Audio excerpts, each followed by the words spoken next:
अख्तर्स educational academy welcomes you all, जो करता है आपके साथ ऐसे टॉपिक पर डिस्कशन जिसका थ्योरेटिकल अप्रोच हार्डली और रेयरली कहीं अवेलेबल हो।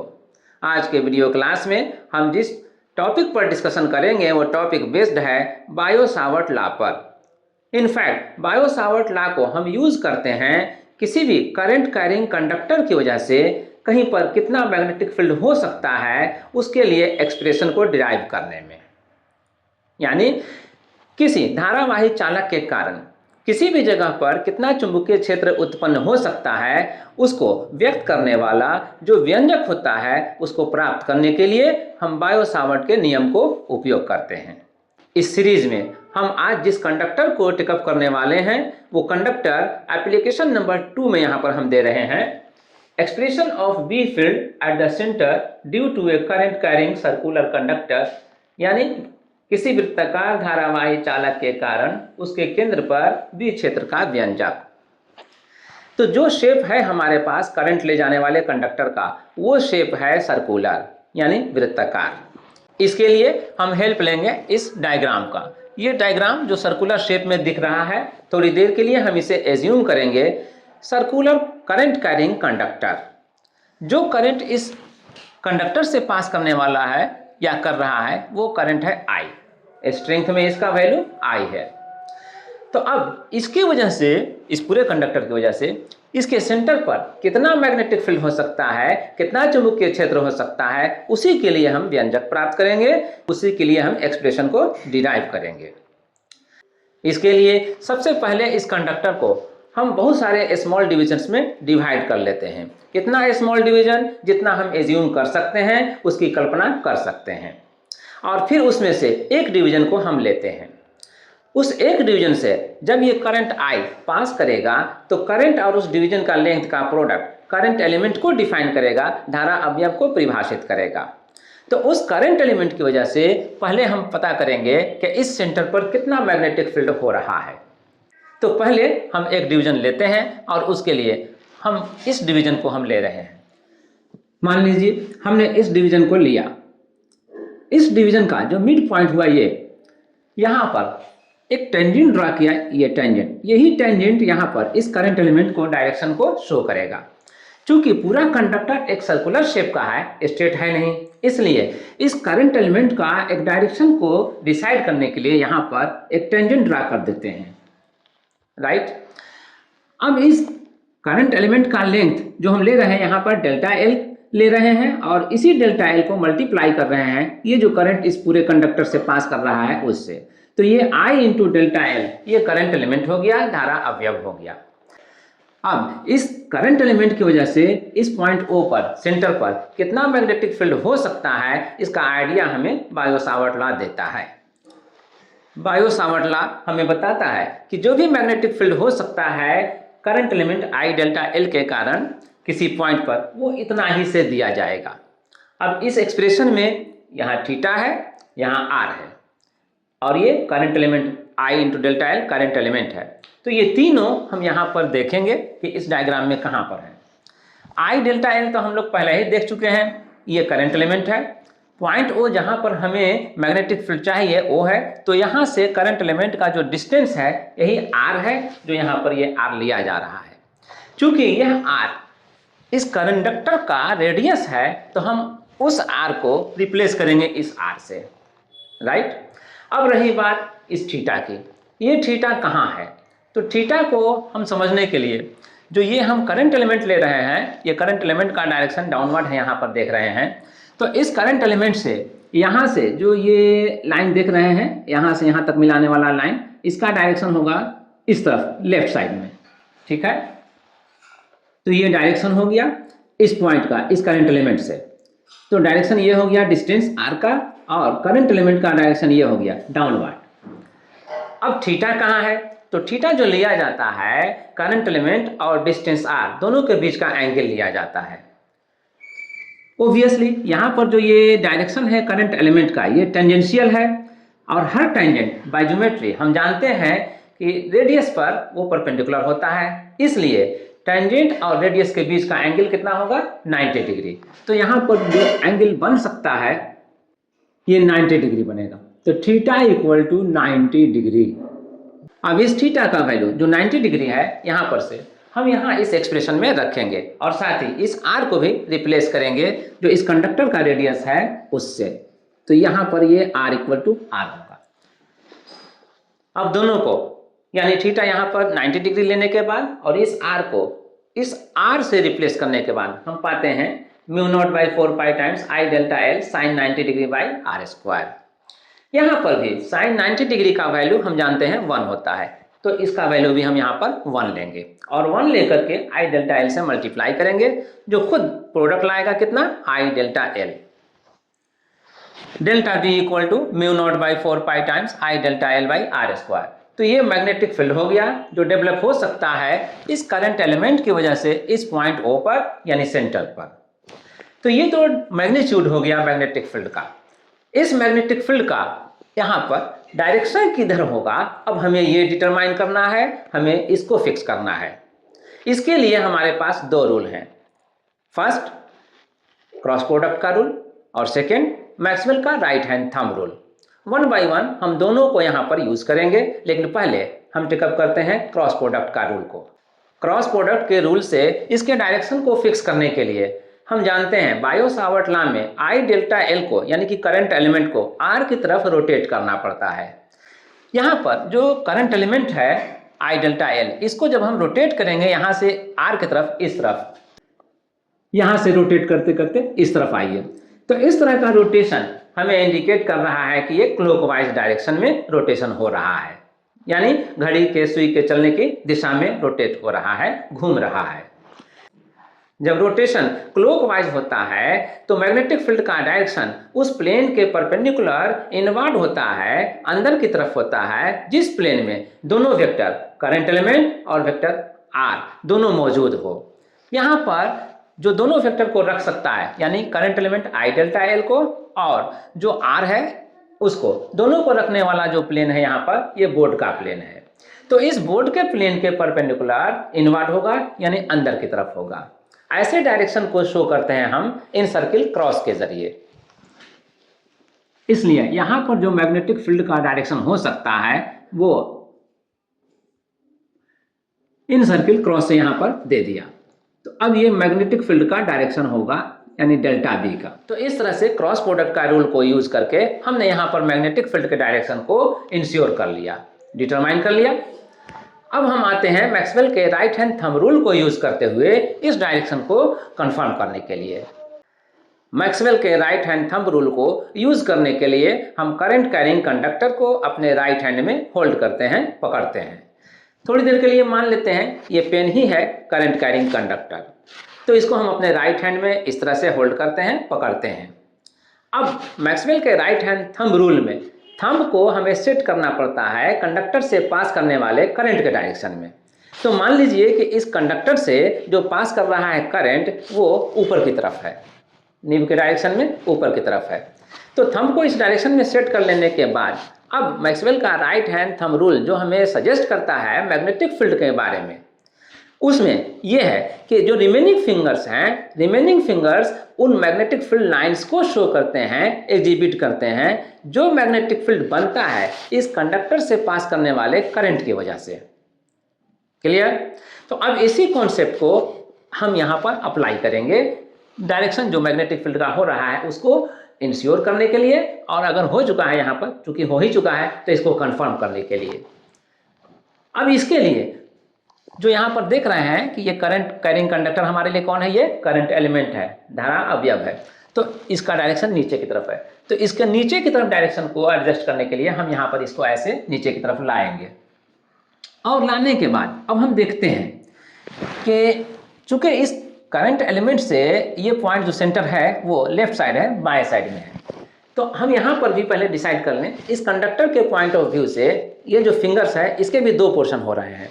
हमारे लिए एक पोर्शन इधर हो रहा है जो राइट साइड में है और एक पोर्शन इधर हो रहा है जो लेफ्ट साइड में है।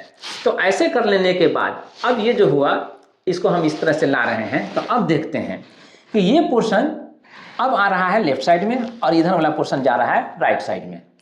ये पॉइंट इस करंट एलिमेंट से बाएं साइड में है, तो हम इस पोर्शन में ही हम एज्यूम करेंगे, मानेंगे कि ये पॉइंट इसी पोर्शन में कहीं ना कहीं पर है।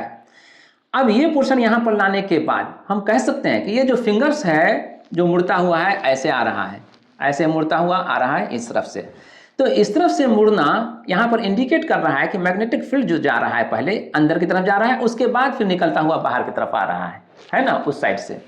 तो इस तरफ से पहले मुड़ता हुआ अंदर जा रहा है, तो मैग्नेटिक फील्ड का डायरेक्शन किधर होगा, अंदर की तरफ हुआ। और यही डायरेक्शन हमने पहले डिटरमाइन किया था, फिक्स किया था। तो मैक्सवेल के राइट हैंड थंब रूल से भी ये डायरेक्शन कंफर्म होता है।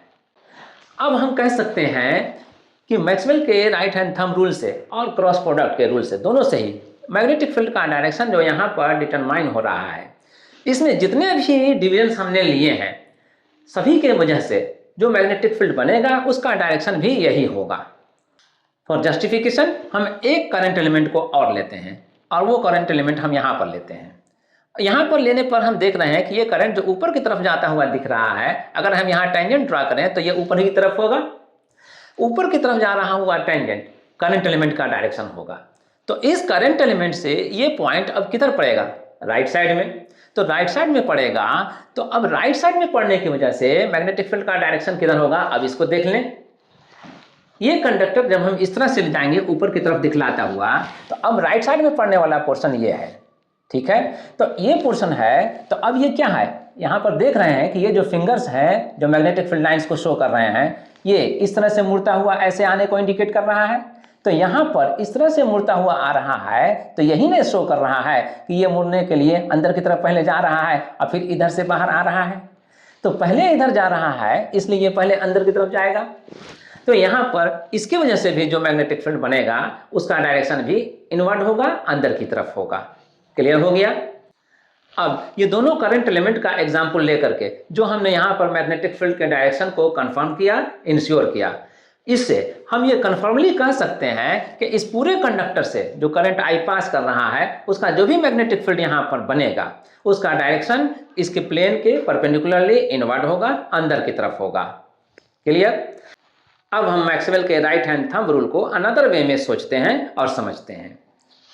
अब तक मैक्सवेल के राइट हैंड थंब रूल से हम करंट कैरिंग कंडक्टर को अपने राइट हैंड में होल्ड करते थे और थंब को कंडक्टर से पास करने वाले करंट के डायरेक्शन में सेट करते थे।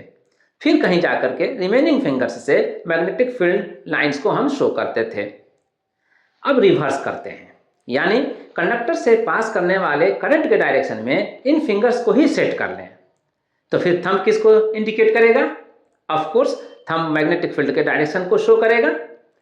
क्या ये यहाँ पर जस्टिफाई करता है, लेट्स सी। ये कंडक्टर जो करंट आई लिए जा रहा है, अब इस डायरेक्शन में हम इन फिंगर्स को सेट करें। तो अगर सेट करते हैं तो फिर थंब हमारे लिए किधर सेट हो रहा है, ऑफ कोर्स बोर्ड के प्लेन के परपेंडिकुलरली इनवर्ड सेट हो रहा है। तो ये इस डायरेक्शन को कंफर्म कर रहा है। तो अब हम ये कह सकते हैं कि मैक्सवेल के राइट हैंड थंब रूल को सर्कुलर करंट कैरिंग कंडक्टर के लिए जब यूज करेंगे तो उस केस में हम इन फिंगर्स से करंट के डायरेक्शन को शो करेंगे और इस थंब से मैग्नेटिक फील्ड के डायरेक्शन को कंफर्म करेंगे। तो अब यही डायरेक्शन जो कंफर्म हो गया, अब यहाँ पर हम इसके लिए भी यहाँ पर देते हैं और उसके बाद फिर हम प्रोसीड करते हैं। परपेंडिकुलर इनवर्ड, लंबवत अंदर की ओर। तो दोनों जगहों पर मैग्नेटिक फील्ड के डायरेक्शन को क्लियर करने के बाद वंस अगेन हम आते हैं यहाँ पर। चूंकि ये मैग्नीट्यूड है उस मैग्नेटिक फील्ड का जो मैग्नेटिक फील्ड डेवलप हो रहा है इस करंट एलिमेंट की वजह से, तो अब हमें तो पूरे कंडक्टर की वजह से जो यहाँ पर मैग्नेटिक फील्ड बनेगा उसके लिए वर्क करना है। उसके लिए हम क्या करेंगे, तो अब हम इसके लिए सोचेंगे कि चूंकि इस कंडक्टर को हमने बहुत सारे स्मॉल डिविजन्स में डिवाइड किए हैं, छोटे छोटे हिस्सों में बांटे हैं, तो हर डिवीजन किसी न किसी टाइम में जब उससे करंट पास करेगा तो करंट एलिमेंट तो बनेगा ही। तो हर करंट एलिमेंट अपना अपना मैग्नेटिक फील्ड डेवलप करेगा ही। तो हर मैग्नेटिक फील्ड को हम फाइंड आउट करेंगे और सबको हम टोटल करेंगे, ऐड करेंगे। तो अब इसको बेसिस मान के हम जब प्रोसीड करेंगे ऐड करने के लिए, तो इसके लिए हमारे पास रास्ता है, वे है। तो B इक्वल टू हो गया ऐसे ऐसे जो भी मैग्नेटिक फील्ड बन रहे हैं सबका सम अप यानी समेशन। तो अब समीशन में mu not by 4 pi times I delta L by R square हो रहा है। इस एक्सप्रेशन में डेल्टा एल को छोड़ करके बाकी जो भी टर्म्स हैं म्यू नॉट बाई 4 पाई आई और आर स्क्वायर, ये सभी इस कंडक्टर के लिए कांस्टेंट है। म्यू नॉट बाई 4 पाई तो ऑलरेडी कांस्टेंट है, आर इस कंडक्टर का रेडियस है इस वजह से कांस्टेंट है, और आई इससे पास करने वाला करंट है जिसे हम वेरी नहीं करा रहे हैं इसलिए कांस्टेंट है। तो ओनली वेरिएबल कौन हो सकता है? Delta L. इसका लेंथ जो हमने पूरे कंडक्टर को स्मॉल डिविजन्स में डिवाइड किया है उसका लेंथ ही हमारे लिए वेरिएबल है। अब इसी वेरिएबल्स को हमें सम अप करना है, टोटल करना है। b equal to mu not I by 4 pi R square times sigma delta L. यहाँ पर जो भी हमने कांस्टेंट फिक्स किया था mu not by 4 pi into I by R square, चूंकि ये सभी टर्म्स में रहने वाले कांस्टेंट हैं इसलिए एज ए कॉमन फैक्टर हमने इन्हें यहाँ पर आउट कर लिया। कॉमन फैक्टर की तरह इसको जब आउट कर लेंगे तो ओनली डेल्टा एल बच जाएगा सम अप करने के लिए, जोड़े जाने के लिए। तो सिग्मा ऑफ डेल्टा एल यहाँ पर रहने दिया। अब सिग्मा ऑफ डेल्टा एल होगा क्या, यानी कि total length of delta L. चूंकि ये कंडक्टर सर्कुलर है और इसी को हमने बहुत सारे स्मॉल डिविजन्स में डिवाइड किया, उसी में से एक डिवीजन लिया और उसी का लेंथ हमने माना था डेल्टा एल। तो जितने भी डिविजन्स इसमें किए गए हैं सबका कुछ ना कुछ तो लेंथ होगा ही। तो मान लीजिए कि डेल्टा एल ही है सबका लेंथ, तो सभी डेल्टा एल का समेशन जो होगा वो इस पूरे कंडक्टर के लेंथ के बराबर होगा, और ये पूरा कंडक्टर क्या है शेप में? सर्कुलर, तो इसके सरकमफेरेंस के बराबर होगा इसका टोटल लेंथ। यस, अब सरकमफेरेंस कितना होता है? तो सरकमफेरेंस सर्कुलर शेप के लिए होता है 2 पाई आर, इसलिए डेल्टा एल का समेशन क्या होगा? 2 पाई आर। तो सिग्मा डेल्टा एल को हमने रिप्लेस किया 2 पाई आर से। अब इससे हमें ये क्लियर तो पता चल रहा है कि 2 पाई इस 4 पाई को 2 टाइम्स में कैंसिल कर देगा और ये r इस आर स्क्वायर के स्क्वायर को कैंसिल कर देगा। अब क्या हमें मिलेगा? b equal to mu not I by 2 और ये r यही मिलेगा। तो यही मैग्नेटिक फील्ड b के लिए फाइनल एक्सप्रेशन होगा। अब हम इसे फ्रेश करते हैं। b equal to mu not I by 2r, यही हमें फाइनल रिजल्ट मिला उसके सिंप्लीफिकेशन से। तो यही मैग्नेटिक फील्ड हुआ जो किसी सर्कुलर कंडक्टर से जब करंट पास करेगा तो उसके सेंटर पर कितना मैग्नेटिक फील्ड बनेगा उसके लिए। इसका डायरेक्शन तो ऑलरेडी हमने पहले ही डिसाइड कर लिया था, वंस अगेन यहाँ पर हम शो कर देते हैं। तो अब जो हमारा टॉपिक था कि expression of B field at the centre due to a current carrying circular conductor, यानी कि किसी वृत्ताकार धारावाही चालक के कारण उसके केंद्र पर बी क्षेत्र का व्यंजक क्या होगा, यही हम पता करने चले थे। ये हमको रिजल्ट यहाँ पर मिल गया। अब इस कॉन्सेप्ट को यूटिलाइज करने के लिए हम एक न्यूमेरिकल प्रॉब्लम टेकअप करेंगे और इसे वर्कआउट करेंगे। ये है वो न्यूमेरिकल प्रॉब्लम जिसे हम एज एग्जाम्पल वर्कआउट करने के लिए टेकअप कर रहे हैं। प्रॉब्लम है, in the figure shown 2 circular arcs are joined by 2 radial lines. If the loop carries a current I, find total magnetic field at the centre. यानी दिए गए चित्र में 2 चाप को त्रिज्य रेखाओं से जोड़ा गया है। अगर इस लूप से विद्युत धारा I प्रवाहित हो तो केंद्र पर उत्पन्न चुंबकीय क्षेत्र ज्ञात करें। जो डायग्राम हम यहाँ पर देख रहे हैं उसे देख करके हम समझ सकते हैं, यहाँ से यहाँ ये बिगर आर्क का रेडियस है जिसे हम R2 देख रहे हैं, और यहाँ से यहाँ ये जो है ये स्मॉलर आर्क का रेडियस है जिसे हम R1 देख रहे हैं। अब इन दोनों आर्क्स को, दोनों चाप को ज्वाइन करने के बाद, जोड़ने के बाद जो लूप तैयार हो रहा है, इस लूप से अगर करंट I पास करता हुआ दिख रहा है तो ये करंट I जो पास करता हुआ दिख रहा है उसकी वजह से इसके सेंटर पर, दोनों आर्क्स के सेंटर पर कितना मैग्नेटिक फील्ड डेवलप होगा, कितना चुंबकीय क्षेत्र उत्पन्न होगा, हमें ये बताना है। ठीक है, अब हम इसी के लिए वर्क करेंगे। इसके लिए हमें हेल्प लेना होगा उस एक्सप्रेशन का जो एक्सप्रेशन अभी अभी हमने डिराइव किया था, फाइंड आउट किया था। B field due to a circular current carrying conductor, यानी वृत्ताकार धारावाही चालक के कारण बी क्षेत्र बी बराबर mu naught I by 2r eight the centre, यानी केंद्र पर। यही अब तक हमने पढ़ा है और इसी को हम यहाँ पर मेंशन कर रहे हैं। अब हम इसको यूज करेंगे इस प्रॉब्लम को वर्कआउट करने के लिए। चूंकि यहाँ पर जो मैग्नेटिक फील्ड है वो complete circular current carrying conductor की वजह से है, लेकिन यहाँ पर जो हम देख रहे हैं ये PQ या RS ये आर्क्स हैं, complete circular current carrying conductor नहीं है। तो फिर अब इसका यूज हम इस केस में किस तरह करेंगे, इसके लिए हमें हेल्प देगा ये एंगल। ये एंगल हम यहाँ क्या देख रहे हैं, थीटा, थीटा देख रहे हैं। तो अगर complete circular current carrying conductor है तो यह कंप्लीट सर्किल सेंटर पर कितना एंगल बनाता है, इसका आइडिया हमें होना चाहिए। ऑफ कोर्स ये एंगल 2 पाई रेडियन का होता है, ठीक। तो 2 पाई एंगल के लिए ये मैग्नेटिक फील्ड बन रहा होगा, यस। तो फिर इस एंगल थीटा के लिए कितना मैग्नेटिक फील्ड बनेगा ये हम कैलकुलेट कर सकते हैं, कंक्लूड कर सकते हैं। इसके लिए हम यूनिटरी मेथड का हेल्प लेंगे या फिर एक लॉजिक का हेल्प लेंगे। पहले हम यूनिटरी मेथड का हेल्प लेते हैं। अगर कंप्लीट एंगल 2 पाई रेडियन से बनने वाला मैग्नेटिक फील्ड B है तो 1 यूनिट यानी कि 1 रेडियन एंगल से बनने वाला मैग्नेटिक फील्ड क्या होगा। क्लियरली चूंकि 2 पाई रेडियन जो मैग्नेटिक फील्ड डेवलप कर रहा है वो है B, इसलिए 1 रेडियन का एंगल जो मैग्नेटिक फील्ड डेवलप करेगा वो है B/2 पाई। तो अब उस थीटा एंगल के लिए कितना मैग्नेटिक फील्ड डेवलप होगा वो हम कह सकते हैं कि B/2 पाई इंटू थीटा होगा। तो अब इसका जो भी वैल्यू होगा मान लीजिए B' होगा, ठीक है। तो अब हम इसके लिए लिख सकते हैं कि देयरफॉर B' इक्वल टू θ/2 पाई और फिर B, ये तो θ/2 पाई एक साथ कर लिया और B को हमने यहाँ पर अलग कर लिया। अब इस B को यहाँ से μ0I/2R से रिप्लेस कर सकते हैं। तो इसलिए अगर करें तो B' इक्वल टू हमें मिलेगा θ/2 पाई टाइम्स μ0I/2R, ये मिलेगा। इस रिजल्ट को हम लॉजिकली भी ड्राइव कर सकते हैं। किस तरह से, क्योंकि 2 पाई का एंगल जिस मैग्नेटिक फील्ड का इक्विवेलेंट है वो B है, इसलिए थीटा एंगल जिस मैग्नेटिक फील्ड का इक्विवेलेंट हो सकता है मान लीजिए वो B' है। तो अब इस रिजल्ट के हेल्प से हम 2 पाई में थीटा से डिवाइड करें अगर तो B में B' से डिवाइड करना पड़ेगा, या फिर थीटा में 2 पाई से डिवाइड करें तो B' में B से डिवाइड करना पड़ेगा। हम यही करते हैं। तो अगर थीटा में 2 पाई से डिवाइड करें तो B' में B से डिवाइड करेंगे तो दोनों का वैल्यू जो आएगा वो इक्वल होगा। अब इससे हम B' के वैल्यू को फाइंड आउट कर सकते हैं। B को हमें राइट साइड से लेफ्ट साइड ले जाना होगा। जब हम B को राइट साइड से लेफ्ट साइड ले जाएंगे तो θ/2 पाई तो है ही पहले से लेफ्ट साइड में, B भी आएगा तो इसके साथ मल्टीप्लाई हो जाएगा और मल्टीप्लाई होने के बाद फिर वही रिजल्ट मिलेगा जो यहाँ पर हमने देखा θ/2 पाई इंटू B, इसी का।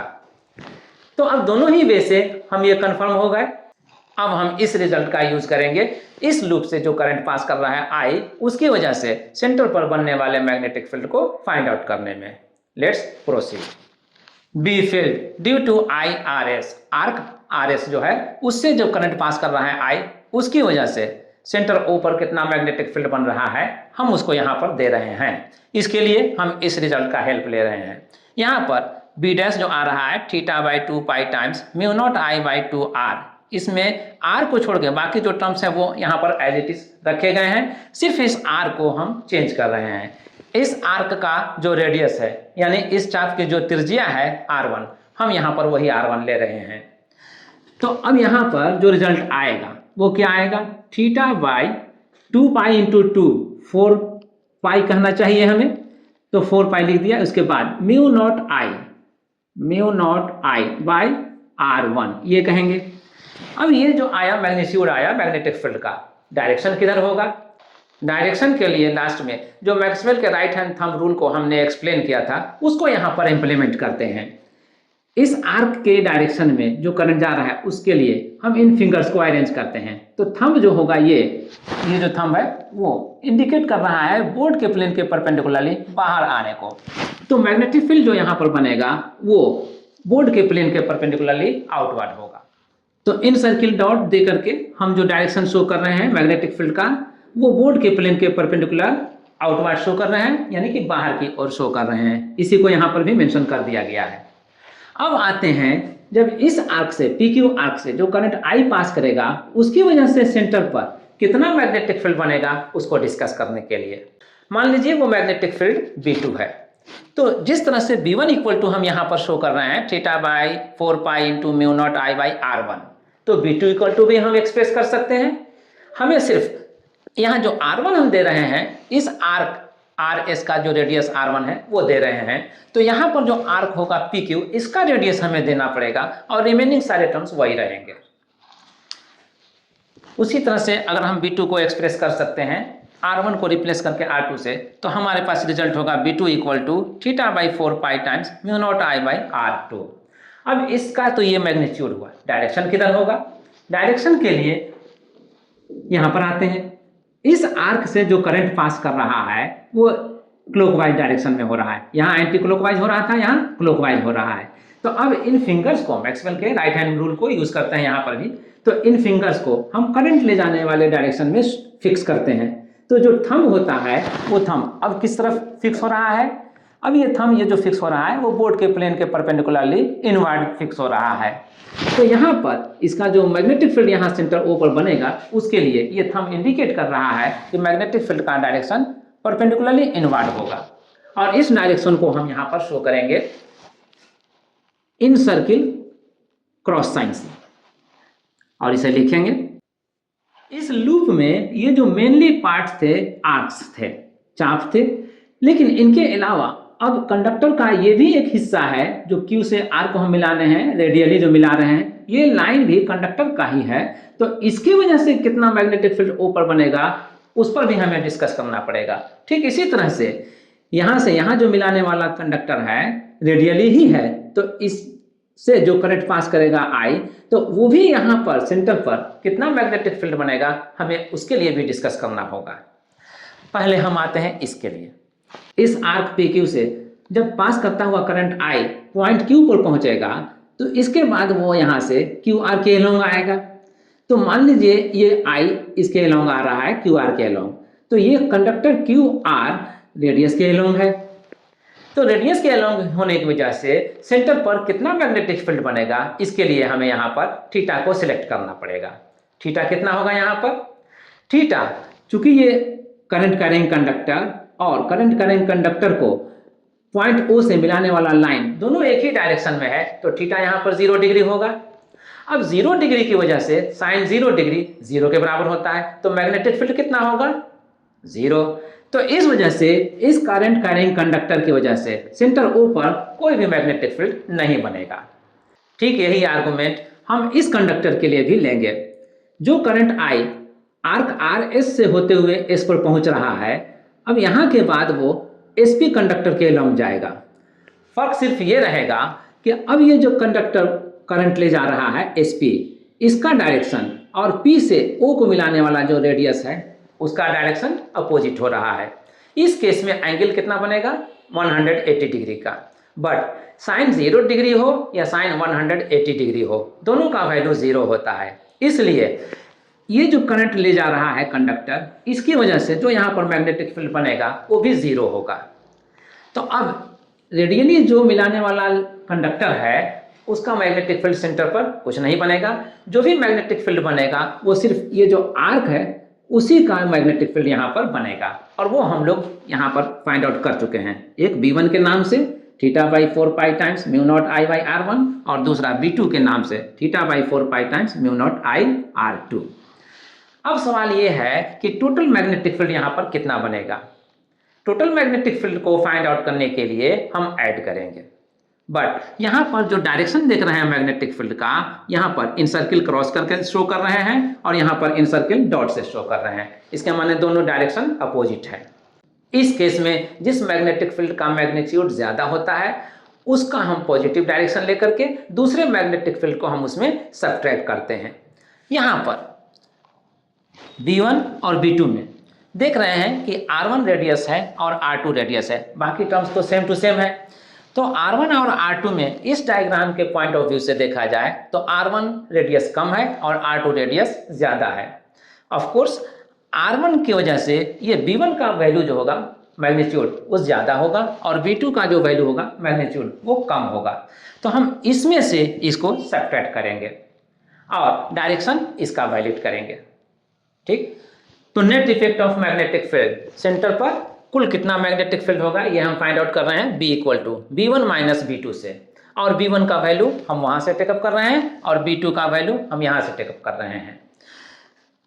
Theta by 4 pi times mu not I by R1 minus theta by 4 pi times mu not I by R2।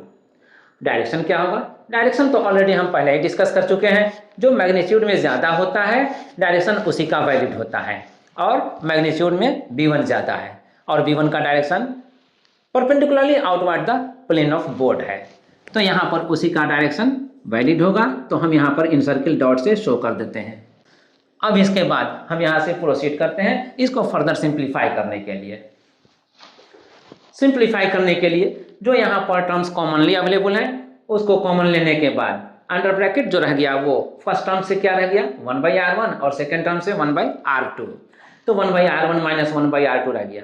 अब हम यहाँ चाहें तो इसे आंसर कर सकते हैं या फिर फर्दर इसको सिंप्लीफाई करने के लिए एलसीएम ले सकते हैं। अगर एलसीएम लेंगे तो फिर क्या मिलेगा हमें, theta by 4 pi mu not I वो एज इट इज रहने के बाद R1 R2 एलसीएम ले लीजिए, और तब यहाँ पर R2 माइनस R1 आएगा वो मेंशन कर दीजिए। तो अब फाइनली जो B आया अब यही आया, B equal to so much, और यही हमारे लिए आंसर होगा। अब इस आंसर को पाने के साथ ही ये प्रॉब्लम जो वर्कआउट करने के लिए हमने टेकअप किया था ये वर्कआउट हुआ, कंक्लूड हुआ, और साथ ही में कंक्लूड हुआ वो टॉपिक जो बायो-सावर्ट लॉ का एप्लीकेशन में चल रहा था, एप्लीकेशन नंबर 2 वो भी। I hope you might have understood it very well. अगर आपको कहीं पर कोई डाउट है, कोई कॉम्प्लिकेशन है, तो कमेंट बॉक्स में अपने कमेंट के जरिए मुझे फीडबैक दीजिए। आने वाले किसी न किसी वीडियो क्लास में जहाँ कहीं भी पॉसिबल होगा मैं उसे क्लेरिफाई करूँगा। तो इसी के साथ आज का वीडियो क्लास हम अब कंक्लूड करते हैं। मिलते हैं फिर किसी वीडियो क्लास में, फिर किसी टॉपिक पर डिस्कशन करते हुए। Thank you.